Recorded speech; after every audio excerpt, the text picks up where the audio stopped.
And check Richard Boyd Barrett. It's 20 minutes between you. 30 minutes between. 30 minutes, right. I'll be sharing time with Deputy Murphy, 15 minutes each. Can I first say, Last Count Corla, that I did the courtesy of listening to the entirety of Pascal Donoghue's speech yesterday, and I did the Taoiseach the courtesy of sitting here and listening to the entirety of his speech this morning. On neither occasion did either the Minister for Finance or the Taoiseach do us the courtesy of being here to listen to the response. And I would say that that is a very studied decision on the part of the government, because there are certain critiques they don't want to hear. They want to dish out the criticism, Last Count Corla, as has now become almost an obsession with Taoiseach Varadkar, who cannot miss the opportunity in the speech to hit out at what he describes as the far left, contrasting it with the moderate centre. And he did it again this morning. So we'll attack the far left, in inverted commas. We will eulogise ourselves as the pragmatic and moderate centre, but we won't even bother to listen to what they have to say. We're good enough to attack, but not, it appears, good enough to listen to. But the obsession tells its own story, I should suggest, and expresses a concern on the part of the government about the traction that our arguments are getting with ordinary people in society, and the strategy of the new communications unit, who are obviously writing these scripts with the Taoiseach, is to try and kill off the far left through silence, through ignoring them, insulting them, but not actually taking on board the arguments that they're making. And I would just say in passing, Last Count Corla, that I do find it deeply ironic. You see, apparently the pragmatic centre are the people who think it's okay to have 8,000 people in homeless accommodation. They think it is okay not to ratify the UN Convention on the Rights of People with Disability and allocate resources in this budget for those people. It's right not to mention travellers, not at all mention. And I'll go on to this point. Just past the 2nd anniversary of the Carrick Mines fire, when 10 travellers died because of the utter failure of this state to provide basic accommodation to travellers, 2 years on, not a dicky bird in the budget.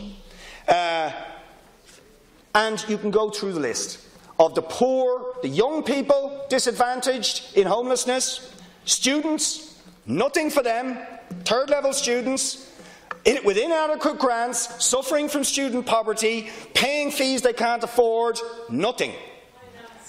Nothing. I'll hear your response, and I'll do you the courtesy of listening.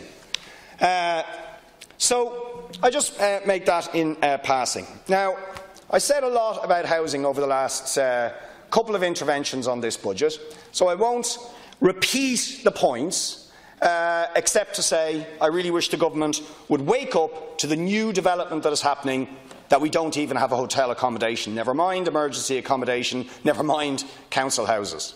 They want to get on to that, because that's just started to happen in the last few weeks, and we're now facing into the winter. This is getting really serious. Right? So it's families now can't even get hotels. Wake up to the disaster that is unfolding. But I do want to say something about affordable housing and LEHAF and, what's it called again? HIPFI and LEHAF. Last year, LEHAF got €200 million to give to private developers for infrastructure. Now they're getting €175 million. And then the HIPFI is getting hundreds of millions from the Strategic Investment Fund. Now, what is shocking about this is the whole premise of that funding was that we were supposed to get to, according to the government, up to 40% affordable housing in return for that funding. I mean, I've no doubt that with that subvention, they will, at some point when they can make money, build houses. But the issue is, if the state is putting the money in, Are those houses going to be affordable? Will they help address the housing crisis, or will they just make money for developers? And you have no guarantees about the affordability, about the proportion of affordability, about what affordability means, but you're still giving them the money. So in Cherrywood, we're giving Hines 15 million after giving them the entire site at a knockdown price from NAMA, and we don't even know how much affordable housing we're getting. And it may be 1% or even less than 1%, and they're saying that 300,000 is not enough for them to make a profit. They're talking more in the region of 400,000, and average house prices in Dunleary are now 500,000, and they're saying it has to be relevant to market prices. Right? So we're giving them a massive subvention, and we have guarantees of getting nothing back on that site, and this is true everywhere else. We don't know what affordability is, we don't know what the proportion of affordable housing is going to be, but we're dishing out the money to these guys. It's scandalous. But of course, the first instinct, and I heard Teacher Faradser say, it's all about first principles. Well, the first principle on housing is give the private developers money, and then we'll think about the rest and the consequences after. And that's, of course, a Fianna Fáil instinct, I'm afraid to say, Deputy, as well. But I do want to say about disability. It's really scandalous. Scandalous.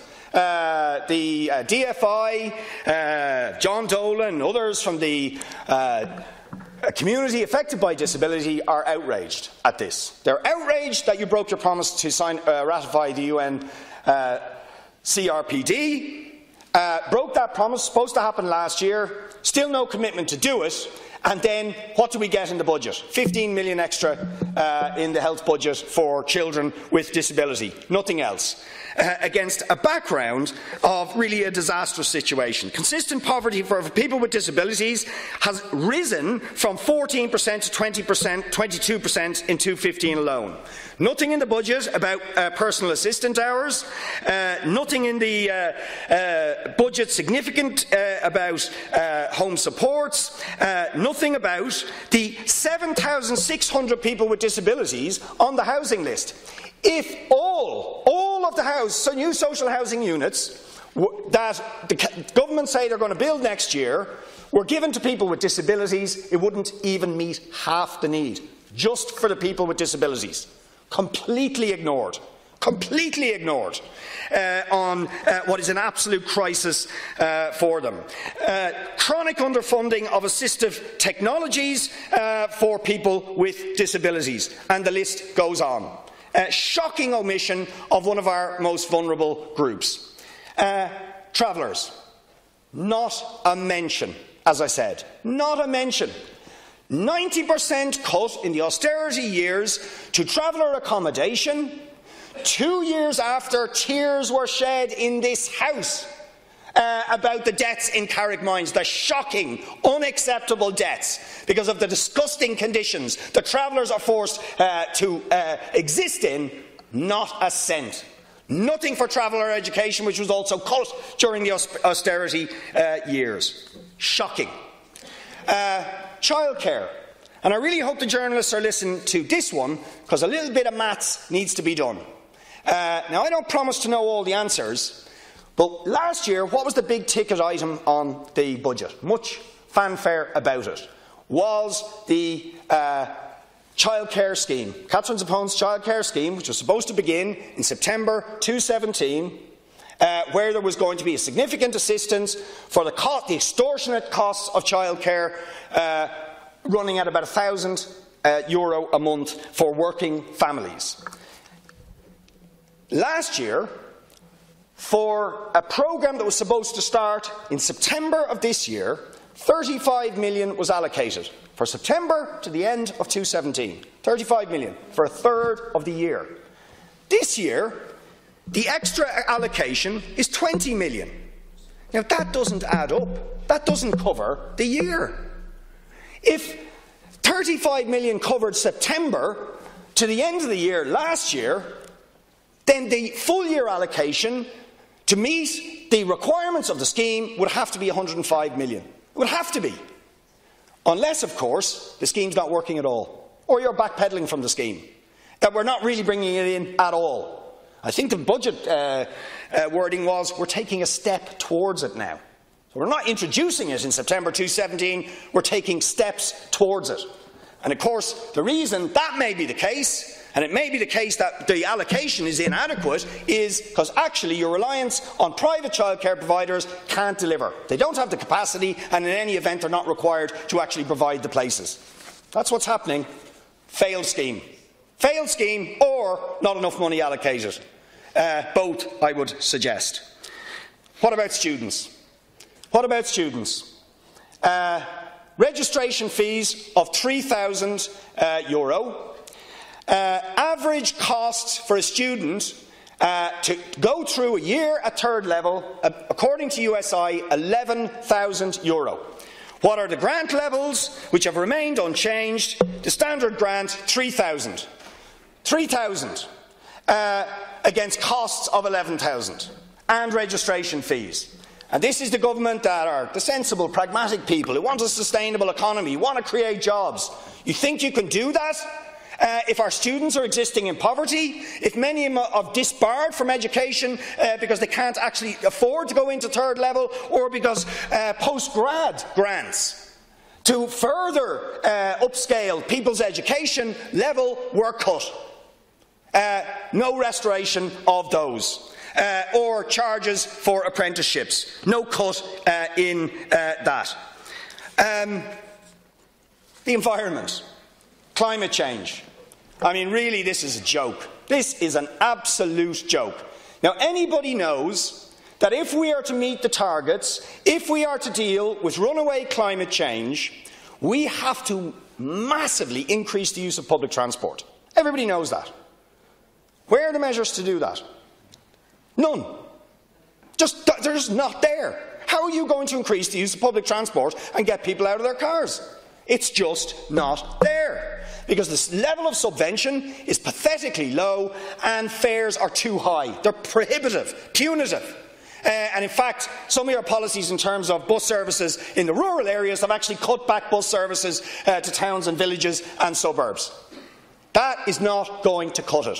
I've mentioned forestry. I won't go over the point, except pathetic underperformance in afforestation levels of below, even significantly, 4,000 hectares a year below what Cofort said was necessary to have a serious afforestation programme that would increase forest cover. Nothing on that. Just not happening. So, is the pragmatic centre so sensible as it suggests? Or are they the extremists, the ideological extremists, who think we'll just attack the left, we'll give massive tax breaks to the rich, fund the developers, let the homeless go to rot, forget about the travellers, forget about the disabled, but as long as we look after our rich friends and give them massive tax breaks and corporate welfare to the richest people in the country, it's all okay. Now, I call that extremism. That's extremism. Families who've nowhere to go tonight. That's extremism. And we have the temerity to suggest that maybe housing is a human right. You can't agree with that. That healthcare is a human right. Can't agree with that. That people with disabilities should be treated equally and that is a human right. You can't agree with that either. That's extremism. That's apartheid, it's inequality, it's discrimination, it's every rotten thing that destabilises and is corrosive of the coherence of our society. And in my last minute, Minister, just let me conclude. You see, could we afford all of this, things that we're saying? Could we afford? And you see, this is where we do disagree with our Sinn Féin comrades and others on the left. We think it's possible to give working people a break and to fund all those services, and it could be done if we would look at the money being made in profits by the big corporations, by the vulture funds, by the property speculators, in enormous tax breaks that were deliberately designed to give massive amounts of money to them. I mentioned them last night. 9 billion in 2016 given in tax breaks to intra-group transactions with the big multinationals. Is anybody examining these things? Could we get some of the business correspondents to look at this stuff? 23 billion in tax expenditures, mostly going to the biggest corporations in this country. Not talked about. Pretend it doesn't exist. But it's money going into their pockets every single year. Billions. Billions that could be going into education, health, housing and giving struggling workers who've been hammered with the USC and other cuts a bit of a break in terms of their incomes.